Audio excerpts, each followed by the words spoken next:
움츠러들었던 만물이 생동감 있게 살아나기 시작하는 봄날을 허락하신 하나님 감사합니다.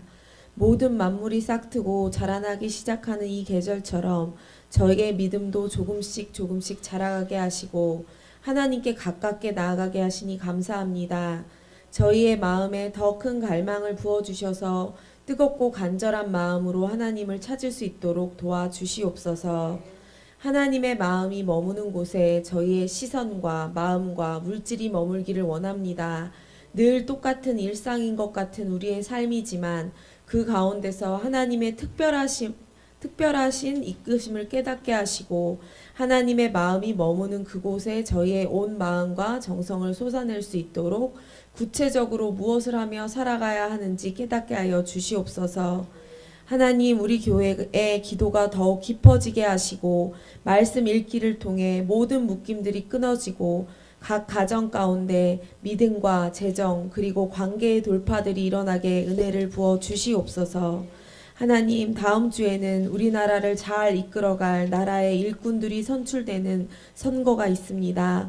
하나님의 마음에 합당한 생각을 가지고 나라의 모든 정책과 살림을 계획하고 이끌어갈 나라의 일꾼들이 뽑힐 수 있도록 도와주시옵소서.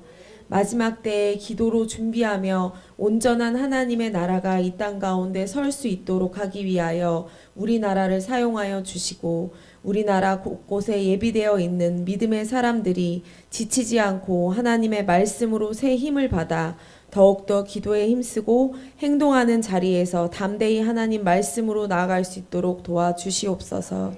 하나님, 오늘 주중에 하나님의 말씀으로 다시 한번 우리의 마음을 새롭게 하고 힘을 얻게 하시니 감사합니다. 이 예배 가운데 성령님 임재하여 주시고 주님과 더욱 가까워지는 귀한 예배가 될 수 있도록 도와주시옵소서. 말씀을 전하시는 이원기 목사님의 영육혼을 더욱 강건하게 하시고 목사님의 입술로 전해지는 말씀을 통해 우리의 마음에 견고한 진들이 깨어지고 어린아이와 같이 깨끗하고 순전한 마음을 회복할 수 있게 하여 주시옵소서. 이 모든 말씀 예수님의 이름으로 기도합니다. 아멘.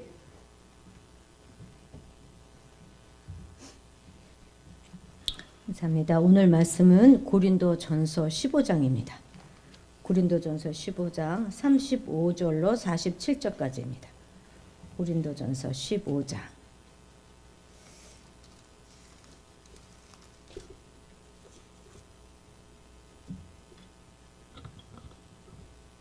35절에서 47절까지 한 목소리로 읽도록 하겠습니다. 35절에서 47절까지입니다. 누가 묻기를 죽은 자들이 어떻게 다시 살아나며 어떠한 몸으로 오느냐 하리니 어리석은 자여 내가 뿌리는 씨가 죽지 않으면 살아나지 못하겠고 또 내가 뿌리는 것은 장래의 형체를 뿌리는 것이 아니요 다만 밀이나 다른 것의 알맹이 뿐이로되 하나님이 그 뜻대로 그에게 형체를 주시되 각 존재에게 그 형체를 주시느니라. 육체는 다 같은 육체가 아니니 하나는 사람의 육체요 하나는 짐승의 육체요 하나는 새의 육체요 하나는 물개기의 육체라. 하늘에 속한 형체도 있고 땅에 속한 형체도 있으나 하늘에 속한 것의 영광이 따로 있고 땅에 속한 것의 영광이 따로 있으니 해의 영광이 다르고 달의 영광이 다르며 별의 영광도 다른데 별과 별의 영광이 다르도다. 죽은 자의 부활도 그와 같으니 썩을 것으로 심고 썩지 아니할 것으로 다시 살아나며 욕된 것으로 심고 영광스러운 것으로 다시 살아나며 약한 것으로 심고 강한 것으로 다시 살아나며 육의 몸으로 심고 신령한 몸으로 다시 살아나나니 육의 몸이 있은즉 또 영의 몸도 있느니라. 기록된 바 첫사람 아담은 생령이 되었다 함과 같이 마지막 아담은 살려주는 영이 되었나니. 아멘. 46절까지인가요? 47절까지군요. 두 절 더 맞아 읽겠습니다. 시작. 그러나 먼저는 신령한 사람이 아니요 육의 사람이요 그 다음에 신령한 사람이니라. 첫사람은 땅에서 났으니 흙에 속한 자이거니와 둘째 사람은 하늘에서 나셨느니라. 아멘. 우리 이용기 목사님 오셔서 이 말씀 전해 주시겠습니다.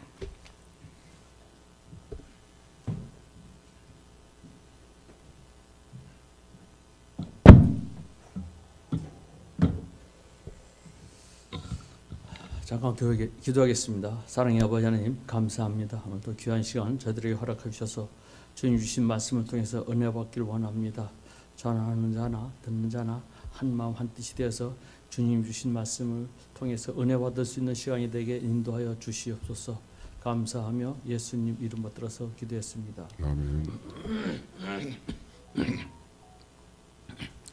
저희들이 서귀포에서 교회를 다닐 때 강효순이라는 자매가 있었습니다. 이 자매는 서울에서 대학을 다니다가 암에 걸려서 내려와서 투병 생활을 하다가 마지막으로 하늘나라 가기 전에 식구들을 한 사람 한 사람 안수하고 기도해 주면서 예수 믿고 천국 가서 나와 같이 만납시다 하며 기도해 줬습니다. 그리고 어머니에게 수의죠. 삼배 옷을 입혀달라고. 그래서 삼배 옷을 입혀주니까 목사님한테 나 이제 축복 기도해달라고.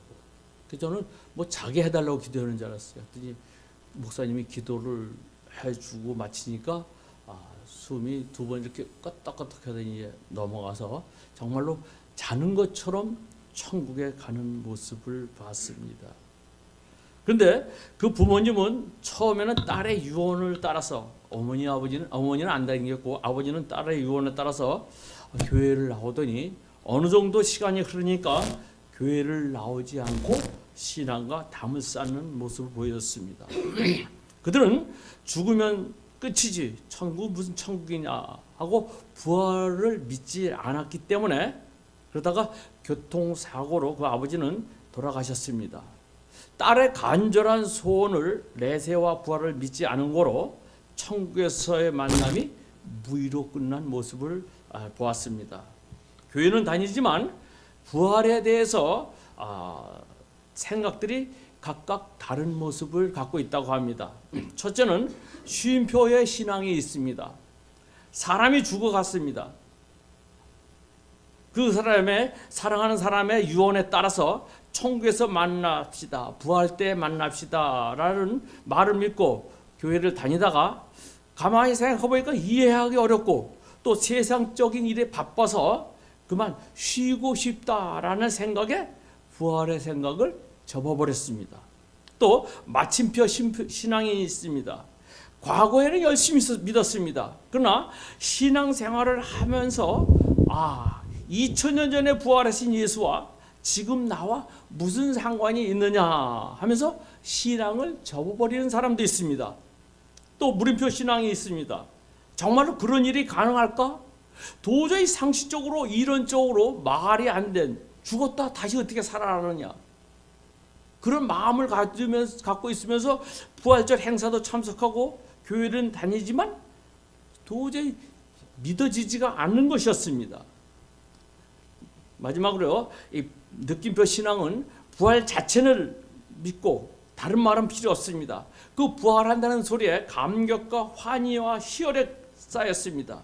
그리고 예수님의 부활을 정말로 믿습니다. 그리고 미래의 부활도 믿고 그 모습 그대로 기쁨으로 충만한 신앙생활을 하고 있는 신앙인도 있습니다.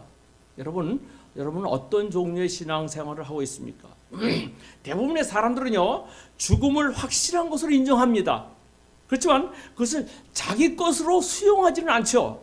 이처럼 죽음이라는 것이 확실하지만 남의 이야기처럼 들리는 사람에게는 예수님의 부활하심이 기쁜 소식으로 들릴 수가 없는 것이죠. 그러나 죽음을 자기 것으로 받아들이고 내세에 확신이 있다면 예수님이 다시 사셨다는 사실, 그것은 엄청난 기쁨이요 나에게 소망이 되는 것입니다. 먼저 본문의 배경을 말씀드리겠습니다. 본문은요 고린도 교회죠. 고린도 교회는 헬라 문화의 중심지입니다. 고린도는 헬라 문화의 중심지였죠. 이 당시 소크라테스와 아리스토텔레스의 영향을 받아갖고 고린도가 성장했습니다. 그런데 그 당시에는 또한 히랍 문화가 많이 읽혀졌습니다. 그 내용 중에 사람이 죽으면 땅이 그 피를 들이키고 부활은 없다라는 내용이 있습니다. 이런 철학 사상과 문학의 조류 속에 자연스럽게 이런 생각들이 교회에도 파고들기 시작했습니다. 교회에서도요, 하나님의 말씀보다는 세상적으로 유명한 사람의 말을 더 믿고 또 과학적으로 이론적으로 합리적인 이야기들을 많이 따라하고 거기에 귀를 기울이죠. 그것이 지금도 그렇지만 옛날 이 당시에도 똑같은 모습이었습니다. 이런 모습들을 갖고 교회에 나오니까 사도 바울은 이 문제를 바로 잡아야겠다, 바로 정립해야겠다 하여서 부활에 대하여 확실한 모양과 방법에 대해서 말씀을 전파하게 되었던 것입니다. 35절 말씀 보시기 바랍니다. 누가 묻기를 죽은 자들이 어떻게 다시 살아나며 어떠한 몸으로 오느냐 하리니. 누가 물었겠습니까? 고린도 교인들이 물었죠. 과연 죽었다가 다시 살아난다는 것이 가능한 일입니까? 라는 물음이었죠. 죽었다가 어떻게 다시 살아납니까? 상하고 부패한 몸이 어떻게 형체도 없이 사라져갖고 뼈만 겨우 남았는데 이것이 어떻게 온전한 몸으로 회복될 수 있느냐는 것이죠. 만약에 또한 부활을 한다 하면은 그 부활의 모습은 어떤 모습일까 등등의 의문점을 갖고 있었습니다. 그리고 그리스도를 따르는 자들은 실제로 하나님과 영원히 살게 될 영원한 세계, 영적인 세계와 부활의 개념에 대해서 이의를 제기하고 비웃었던 것입니다. 그 당시나 지금이나 마찬가지죠. 여러분, 이런 생각을 갖고 있는 이들에게 바울은 이야기합니다. 36절 읽겠습니다. 어리석은 자여, 내가 뿌리는 씨가 죽지 않으면 살아나지 못하겠고. 어리석은 자라고 이야기합니다. 왜 어리석다고 이야기합니까? 바울은요, 너희가 자연의 법칙을 보면서 하나님이 하시는 일을 깨닫지 못하느냐, 그래서 어리석다고 얘기하는 것입니다. 뿌리는 씨가 죽지 않으면, 좀 여기서 뿌리는 씨가 죽었다, 이 죽었다는 것은 생물학적으로 완전히 분해되었다는 것을 얘기합니다. 그러니까 식물이 되기 전에 씨는 완전히 분해되어서 없어지는 것이죠. 그래서 여러분, 예수님은 어떠한 비유를 하셨습니까? 요한복음 12장 24절입니다. 내가 진실로 너에게 이르노니 한 알의 밀이 땅에 떨어져 죽지 아니하면 한 알 그대로 있고 죽으면 많은 열매를 맺느니라. 주님은 말씀하셨습니다. 밀알 하나가 땅에 떨어져서 죽지 않으면 한 알 그대로 있고 그대로 남아 있고 죽으면은 많은 열매를 맺는다고 이야기하고 있습니다. 즉 식물로 성장하기 위해서 씨앗은 완전히 죽어야 한다는 것이죠. 씨가 성장하거나 열매를 맺으려면 먼저 땅에 떨어져서 죽어야 되는 것이죠. 씨는 그 안에 새로운 생명체와 새로운 나무를 탄생시킬 수 있는 능력을 갖고 있지만 그것이 죽기 전에는 새 생명과 나무를 탄생시킬 수가 없는 것이죠. 실제로 그 씨가 죽지 않고서는 새로운 생명체와 가지가 나올 수 없는 것입니다. 씨는 하나의 씨에 불과하지 완전히 자란 식물이 아닌 것이죠. 분명히 씨의 모습과 식물의 모습은 다르기 때문에 씨만 보고서 그 나무를 볼 수가 없는 것입니다. 씨와 식물의 모양은 너무나 틀립니다. 씨는 새로운 생명체인 나무와 본질적으로 차이가 있다는 것을 보여줄 수 있습니다. 사도 바울은 이를 우리의 육신으로 비유하고 있습니다. 지금 육신은 영원히 살아야 할 천국의 백성으로서의 육신이 아니라는 것이죠. 30절 말씀을 읽겠습니다. 또 30절 내가 뿌리는 것은 장래 형체를 뿌리는 것이 아니라 다만 밀이나 다른 것의 알맹이일 뿐이로되 장래 형체를 뿌리는 것이 아니라고 이야기하고 있습니다. 지금 우리가 취하고 있는 육신이 장래의 부활의 모습이 아니라는 얘기죠. 부활의 몸과 지금 우리가 갖고 있는 몸과 완전히 틀리다는 것입니다. 여러분, 그 증거로 제자들은 예수님이 부활하셔서 나타났을 때 예수님을 어떻게 했습니까? 몰라봤습니다. 그들은 왜 예수님을 몰라봤습니까? 누가복음 24장 15절 16절 말씀 보시기 바랍니다.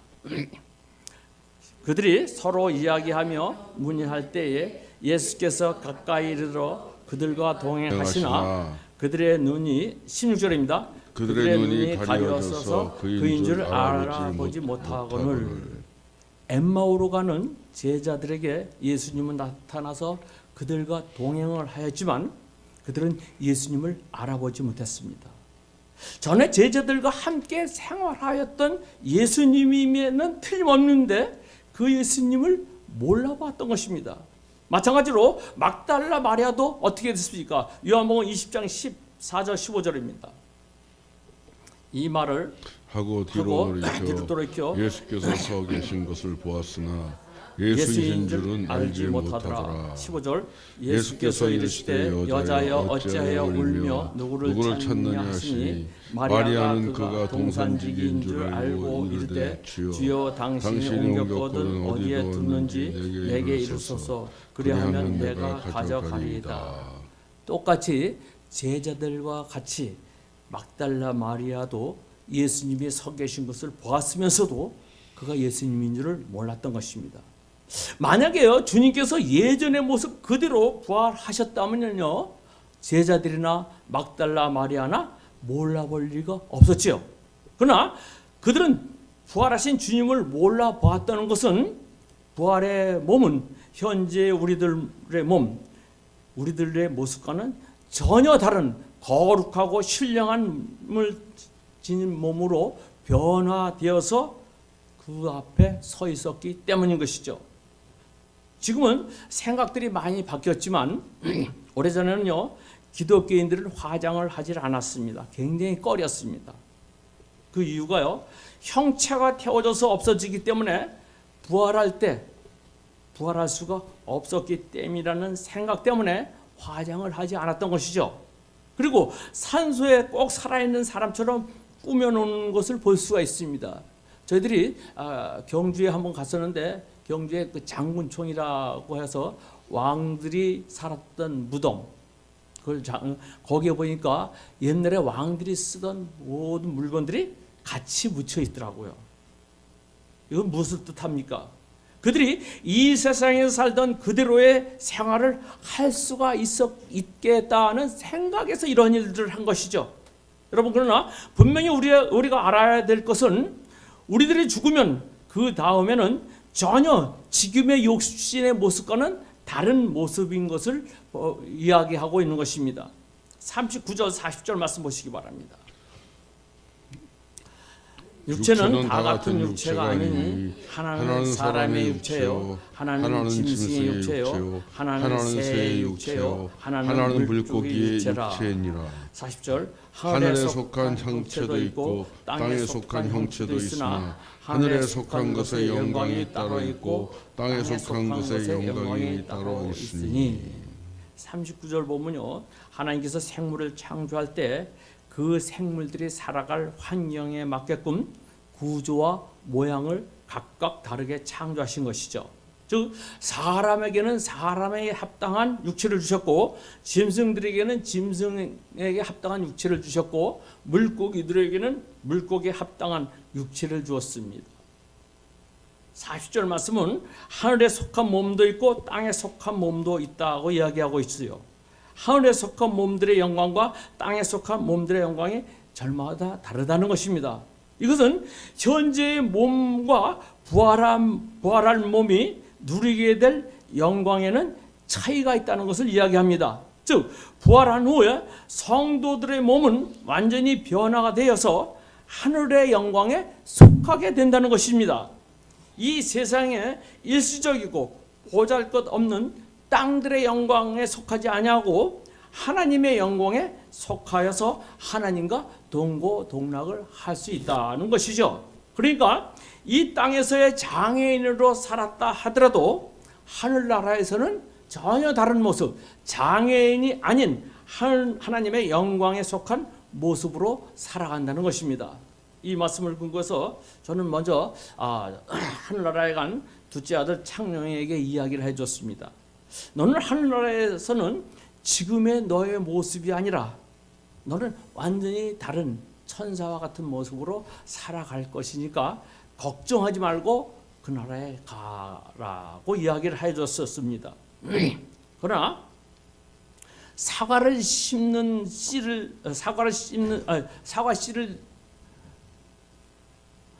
씨를 심은 곳엔 사과가 나옵니다. 옥수수 씨를 심은 곳엔 옥수수가 나옵니다. 여러분, 씨와 줄기의 형태는 다르지만요, 그의 본질은 변화되지 않았다는 것이죠. 38절 말씀 읽겠습니다. 하나님이 그 뜻대로 그에게 형체를 주시되 각 종자에게 그 형체를 주시느니라.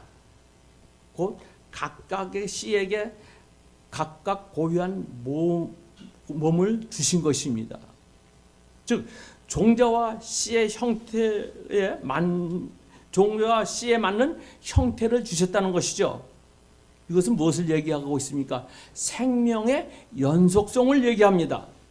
우리들의 육신의 모습은 달라져도 그 본질 자체는 바뀌지 않는다는 것이죠. 즉 죽으면 그것으로 끝이 아니라 형태는 바뀌지만 생각하는 것, 느끼는 것, 그 모습 그냥 그대로 가지고 간다는 것입니다. 그러니까 천국에 갔다 온 사람들 보면 천국에는 어떻게 너무나 기쁘다고 좋은 모습들을 본다고 합니다. 반면에 지옥에 가서 보면 불구덩이 속에서 고통당하는 모습을 느낄 수가 있다고 합니다. 여러분, 이러한 것은 무엇을 얘기하고 있습니까? 우리가 육신의 씨의 본질 자체는 바뀌지 않듯이 우리의 삶도 그 나라에 갔다고 우리의 삶 자체가 완전히 바뀌는 것이 아니라 생각하고 느끼는 것은 그냥 그대로 느낄 수가 있다는 것입니다. 그래서 우리가 지옥에 가지 않게 하기 위해서 많은 기도와 전도를 하고 있는 것입니다. 여러분, 제일로 불쌍한 사람이 누구인지 아십니까? 기껏 예수 믿고 지옥 가는 사람이죠. 그래서 교회만 나온다고 다 천국 가는 것이 아닌 것입니다. 마태복음 7장 21절, 22절, 23절 말씀 보시겠습니다. 나더러 주여 하는 자마다 다 천국에 들어갈 것이 아니요 다만 하늘에 계신 내 아버지의 뜻대로 행하는 자라야 들어가리라. 그날에 많은 사람이 나더러 이르되 주여 주여 우리가 주의 이름으로 선지자 노릇을 하며 주의 이름으로 많은 권능을 행하지 아니하였나이까 하리니 그때 내가 그들에게 밝히 말하되 내가 너희를 도무지 알지 못하니 불법을 행하는 자들아 내게서 떠나가라 하리라. 주의 이름으로 많은 권능을 행하고 귀신을 쫓았다 할지라도 불법을 행하는 자들아 내가 너희를 도무지 알지 못한다고 그리고 떠나가라고 주님은 말씀하십니다. 내가 아무리 능력을 행하고 귀신을 쫓는다 하여도 하나님의 말씀대로 살지 않는다면 그는 분명히 천국에 들어가지 못한다는 것입니다.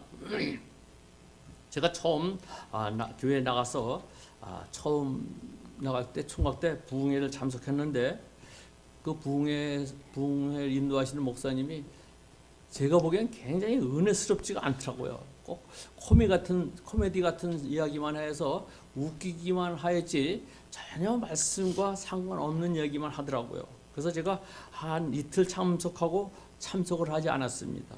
그랬더니 그 당시에 목사님이 왜 끝까지 참석하지 않느냐는 것입니다. 그래서 은혜가 되지 않아서 참석하지 않았다고 하니까 그래도 끝까지 참석하여야 된다는 것이죠. 근데 나중에 몇 달 후에 그 목사님이 부르더니 그 목사님은 지금 간통죄로 고소가 되었다는 얘기를 하시는 것이었습니다. 그 사건이 터지고 나니까 그 목사님을 모시고 부흥회했던 교회 목사님의 처제되는 사람이 이야기를 하였던 것입니다.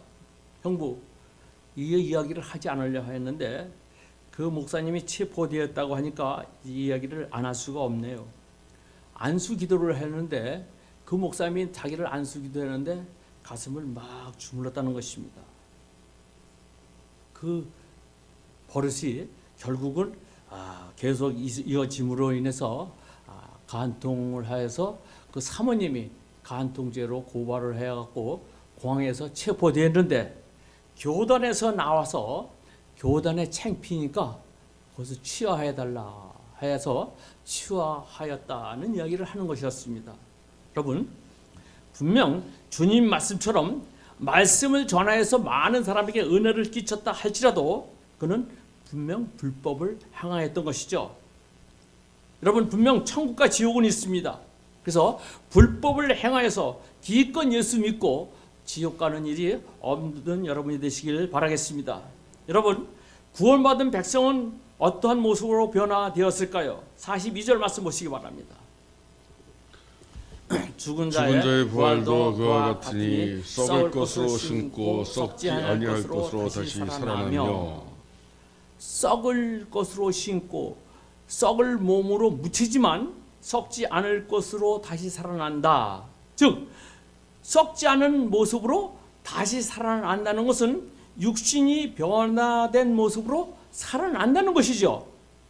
우리의 육적인 몸은 썩었지만 부활한 몸은 썩지 않는다는 것입니다. 썩는다는 말은 노화하다, 노쇠하다, 죽다, 소멸하다, 부식되다라는 의미가 있습니다. 그러나 우리의 하늘에 속한 몸은 그와는 본질적으로 다르기 때문에 그 몸은 썩지 않는다는 것입니다. 결코 노하거나 쇠하거나 죽거나 소멸되지 않는다는 것이죠. 그것은 영원히 죽지 않는 모습으로 우리가 변화가 된다는 것입니다. 영생을 얻는다는 것이죠. 그러니까 천국에 가면은 아브라함도 볼 수 있고 사도 바울도 볼 수가 있는 것이죠. 물론 저희들은 창녀기도 만날 수가 있는 것이고요. 43절 말씀 보면입니다. 43절입니다. 욕된 것으로 신고 영광스러운 것으로 다시 살아나며, 약한 것으로 신고 강한 것으로 살아나며. 욕된 것으로 신는다. 여러분, 우리의 육신의 욕된 모습은 어떤 모습입니까? 갈라디아서 5장 19절에서 21절까지입니다.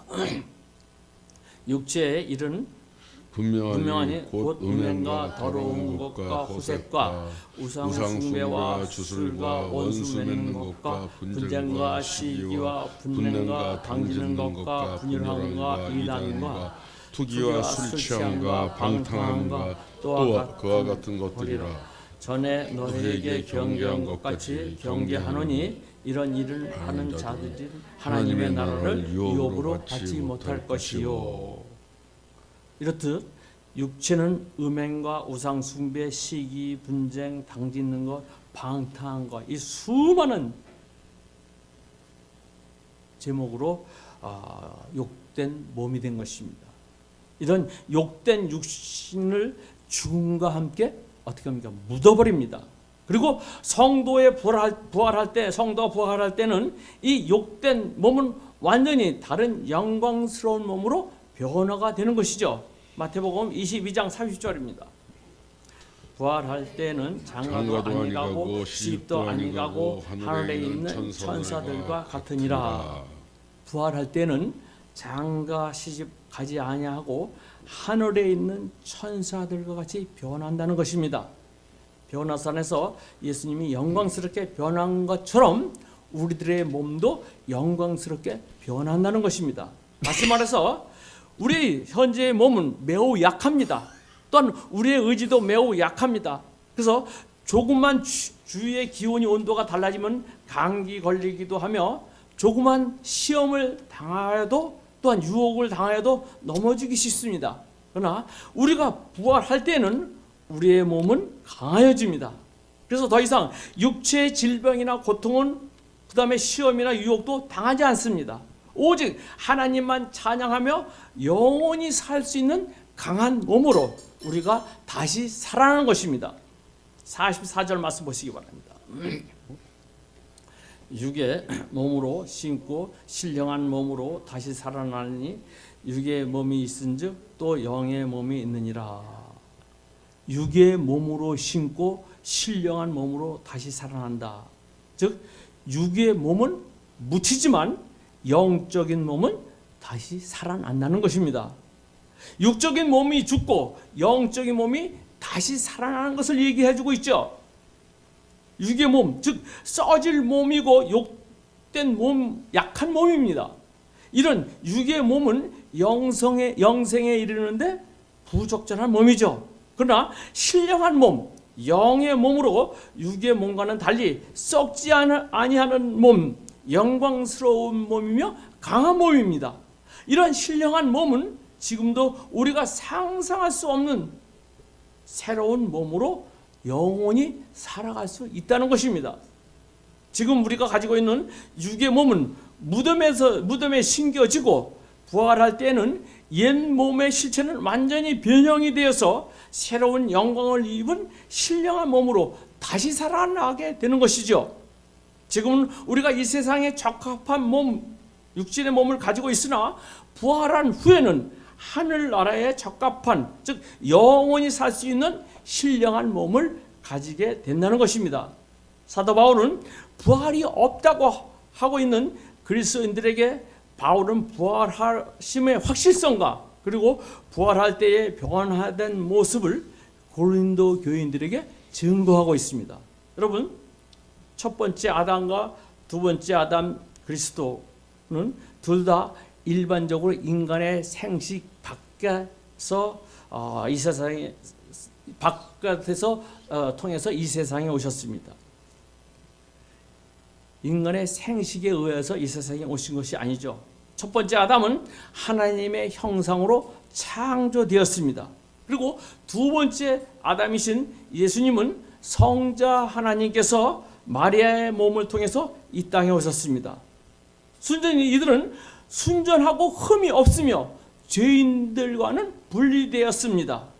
이와 같이 처음 이 둘은 죄가 없이 시작이 되었다는 면에서는 같습니다.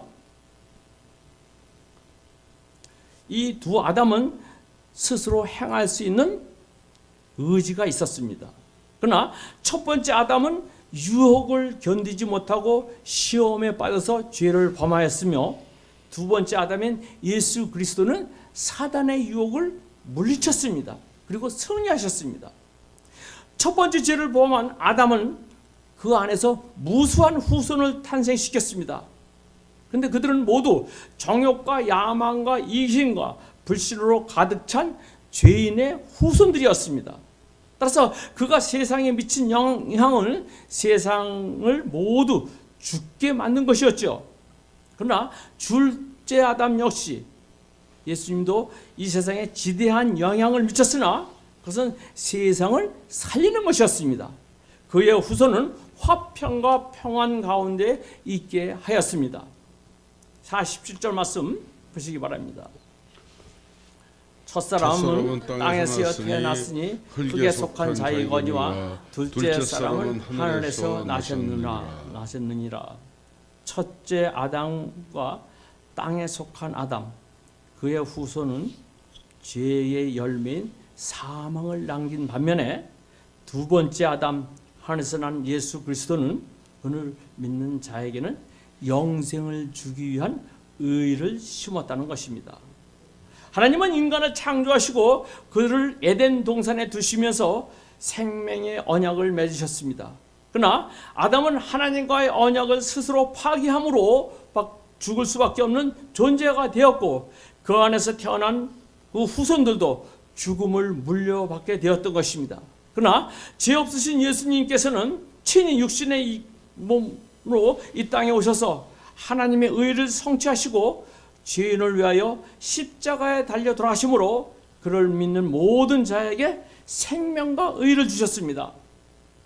하나님은 거룩하고 공의로우신 분이십니다. 죄 때문에 죄에 대해서는 반드시 갚으십니다. 그러나 그 죄를 주님이 지고 가셨기에 우리는 그 예수님을 믿음으로써 그 믿음 때문에 하나님 앞에 의롭게 된 자가 될 수 있는 것입니다. 그래서 하나님으로부터 영생을 허락받은 것입니다. 여러분, 분명히 여러분이나 저나 모두 죽습니다. 그러나 예수님 때문에 우리로 하여금 부활의 소망을 주셨습니다. 무슨 소망입니까? 다시 살아난다는 소망이며 영생의 소망을 주셨던 것입니다. 만약에 부활이 없으면요, 제일로 불쌍한 사람이 누구입니까? 그것은 예수 믿는 사람들이죠. 고린도서 15장 19절 말씀 보시기 바라겠습니다. 만일 그리스도 안에서 우리가 바라는 것이 다만 이 세상의 삶뿐이면 모든 사랑 가운데 우리가 더욱 불쌍한 지하이니라. 만일 그리스도 안에서 우리의 바라는 것이 다만 이 생뿐이고 부활이 없다 하면은요, 모든 사람들 가운데 우리가 제일로 불쌍한 자다라고 바울은 이야기를 했습니다. 왜 바울이 이런 이야기를 하였습니까? 바울은 예수 그리스도의 부활하심을 증거하면서 복음을 전하였기 때문에 정말 평생을 맞으면서 천대를 받으면서 살다가 로마 감옥에까지 갇혀서 고생하다가 나중에는 참수형을 당했습니다. 인간적으로 보면은 얼마나 비참한 인생입니까? 그러나 예수님의 부활하지 않았고 그가 전하는 예수님이 부활한 것이 거짓된 것이라 하면은요, 정말 바울처럼 불쌍한 사람이 없을 것이죠. 그러나 바울이 이야기합니다. 예수님이 그래서 부활하지 아니하였다면 정말 불쌍한 사람들은 예수 믿는 사람들이라. 그러나 부활이 있으므로 우리의 믿음도 있고 부활이 있으므로 우리의 구원이 보장이 되니까 우리에게는 소망이 있고 부활이 있으므로 우리가 세상 사람들 앞에서 불쌍하게 보일지언정 우리는 가장 복된 자여 영광스러운 자라는 것이죠. 이것이 바울의 고백이었습니다. 오늘 바울의 말씀처럼 부활의 소망은 우리가 죽음을 이기고 영원한 생명을 얻을 수 있다는 확신을 주면서 우리의 행동과 선택이 세상이 이해하지 못하고 우리를 조롱한다 할지라도 우리들은 부활의 신앙을 선택하였으니까 이 신앙을 자랑스럽게 여기면서 끝까지 지킬 수 있는 여러분과 저가 되기를 주님의 이름으로 축원을 드립니다. 아멘. 기도하겠습니다. 해골의 언덕 골고다에서 흘린 십자가의 피로 죄와 사망의 값은 이미 지불되었고 사망의 권세에 있는 힘을 잃었습니다. 저희는 해산의 고통을 겪으신 예수 그리스도로 말미암아 새로운 피조물이 되었으며 아버지를 아버지로 부를 수 있게 되었습니다. 우리가 육적인 생명이 끝나고 예수님의 재림과 함께 맞이하게 될 부활의 생명, 그것은 부활의 소망을 갖고 다시 오시는 예수님, 그 예수님을 우리가 믿고 끝까지 승리할 수 있는 저희들이 되게 인도하여 주시옵소서.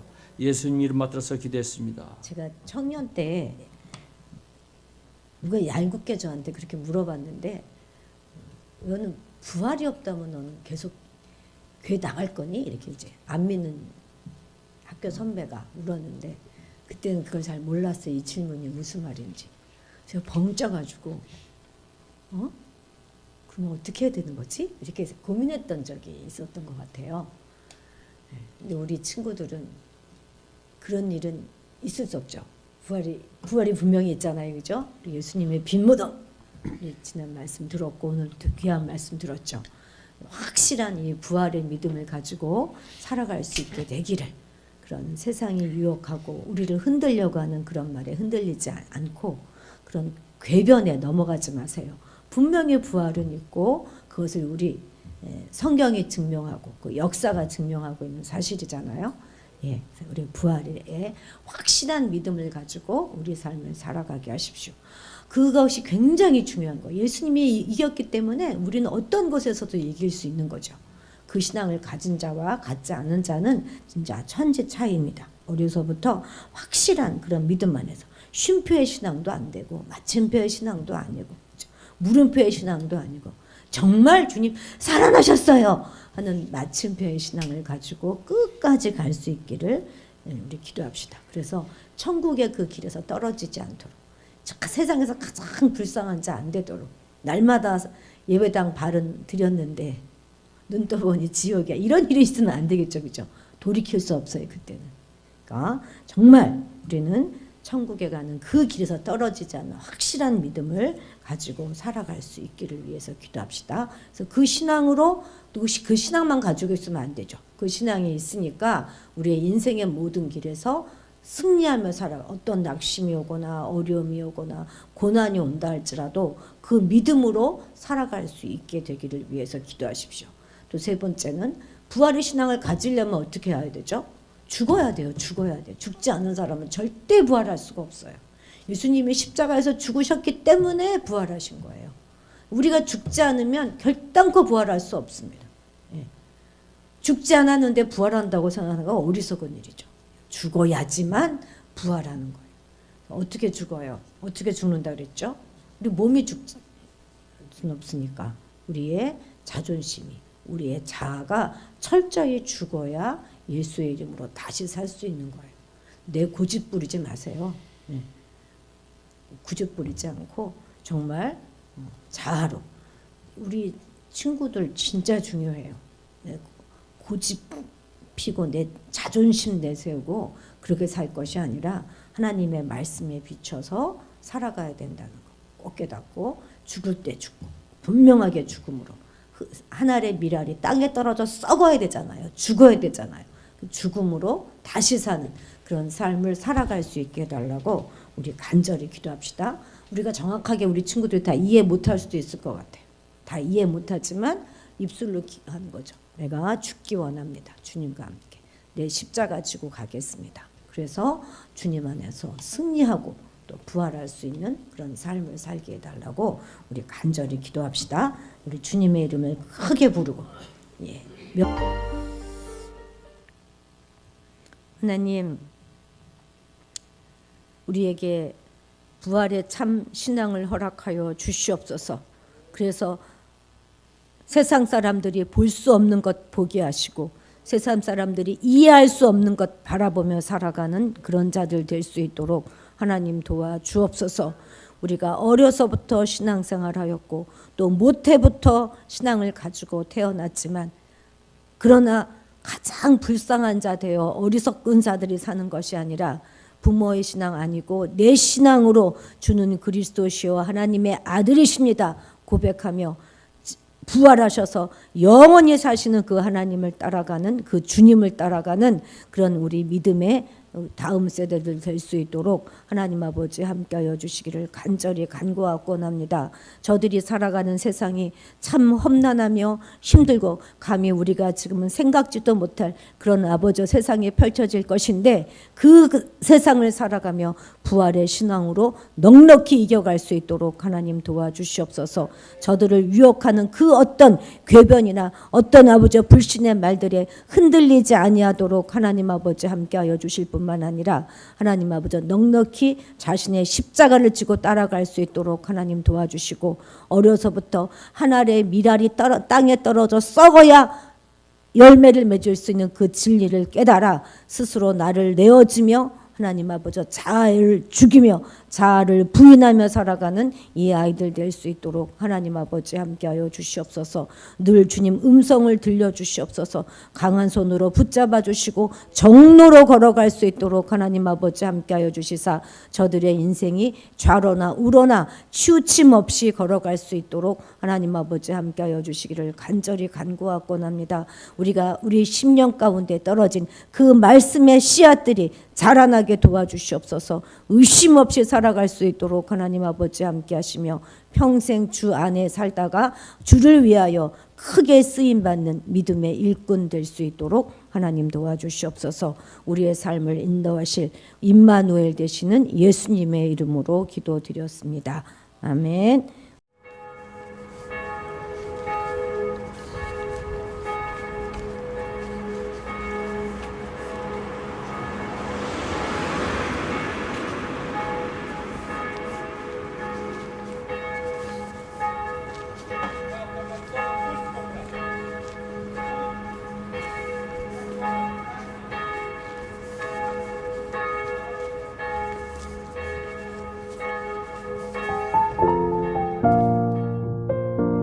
성서대학교에는 총 5개의 건물이 있는데 여러분이 앞으로 사용하실 공간을 중심으로 안내해 드리겠습니다.